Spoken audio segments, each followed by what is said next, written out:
Akulira ekitongole ky'amakomera Dr Johnson Byabashayija annyonnyodde lwaki baakyusiza endabirira ya retired Colonel Dr Kiiza Besigye mu kkomera Luzira gy'ali ng'agamba nti baategeezeddwa ng'obulamu bwe buli mu katyabaga. I have instituted a very strict regime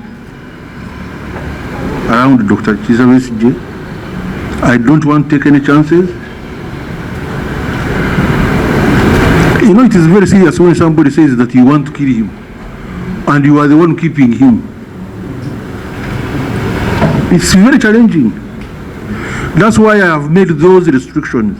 Bw'abadde alabiseko mu kakiiko ka palamenti ak'eddembe ly'obuntu akali mu kunoonyereza ku bigambibwa nti Dr Kizza Besigye ayita mu kunyigirizibwa mu kkomera Luzira gy'ali Dr Besigye ategeezezza nti okukola kino ab'enganda ze basooka kutegeeza abakulira ekkomera nti obulamu bwe buli mu katyabaga ekyabawaliriza okukyusa abasirikale abavunaanyizibwa ku kaduukulu namba 19 Besigye mwasula era ebyokwerinda byawo abirondoola butereevu. Ward 19, I have got capability to serve for surveillance 24/7. I don't look into the cells, but anybody who comes into the corridor, I will record. We have CCTV there. And if that padlock is not confirmed that is functioning, the late shift officer will sleep there. Kyokka Besigye ategeezezza nti bali ku bwerende bw'amaanyi okuva Besigye lwe yakwatibwa nga n'akaduukulu mwakuumirwa keetooloozeddwa kamera enkesi. That camera is deliberate. One cell. That camera is dead. Yeah, that camera is deliberate. And we are very choosy who sleeps there.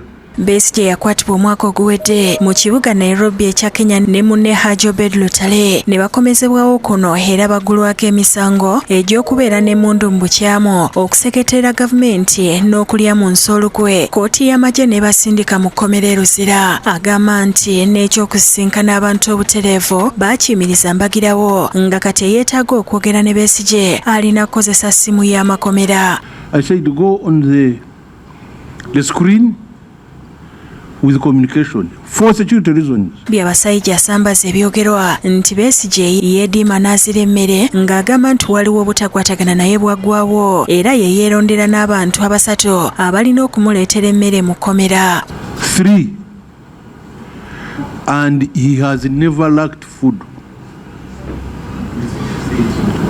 Yes.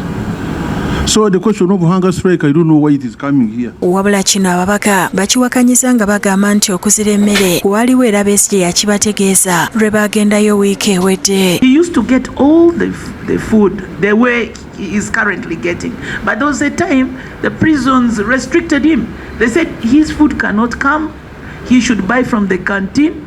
And if he wants to buy anything, they should use the staff.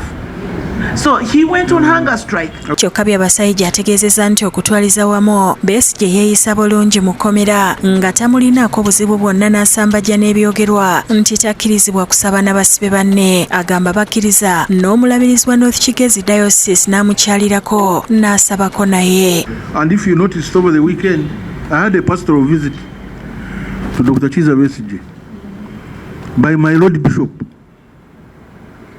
of North Kigezi Diocese, and he really gave a pastoral visit. Obed Lutale yakusakidde eggulire lino ku Bukedde TV.